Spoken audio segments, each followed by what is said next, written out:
Thank you, Steve. President Obama is lashing out at House Republicans for supporting a new budget proposal that would change Social Security. One thing we can't afford to do, though, is privatize Social Security.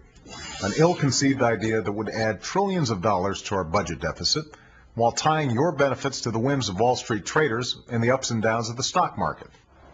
But is the president exaggerating the intentions of the proposal or even the support it's getting from the GOP? You know, we're joined by Republican Congressman Michael Burgess of Texas, who has co-signed the legislation in question. Good morning, Congressman.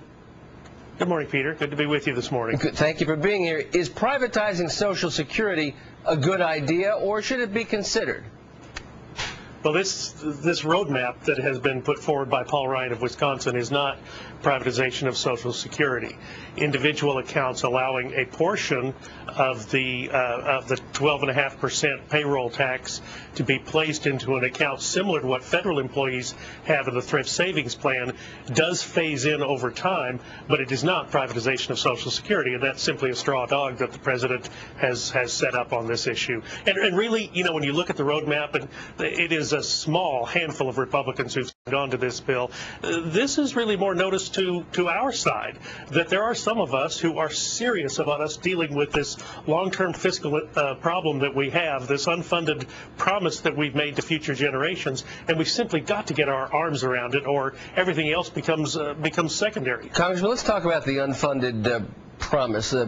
President Obama says that such a proposal as yours and Representative Ryan would rely on the whims of Wall Street traders, and that people like you and me would have to rely on their whims for our future. Is that true?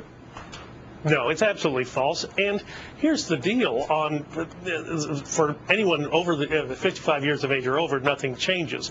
Nothing need change for those under 55 in Social Security unless they elect to do so.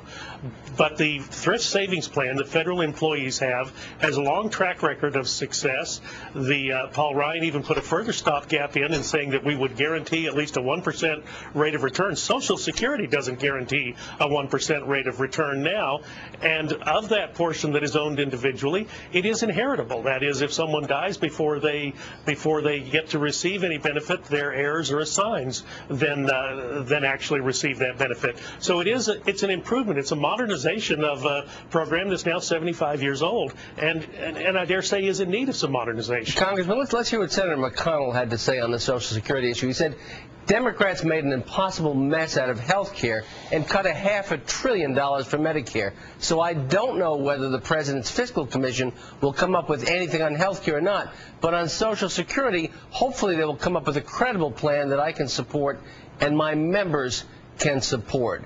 Are the Republicans responding to the charge that there are no new ideas and coming forward with new ideas on Social Security? Well, look, I don't myself, I don't like commissions. I don't think that's what we're elected to go to Washington to make the hard decisions. I don't think that there should be things that are automatically off budget. And we didn't do any budget this year, so all spending was off budget this year. But all things should be on the budget, and we should be required to look at that and live within our means, just as any American family is required to do in both good times and bad. Thank you so much for being with us. We'll see you again as this issue moves forward. Good to see you. Thank you. Great. Thank you. Be well. More fallout.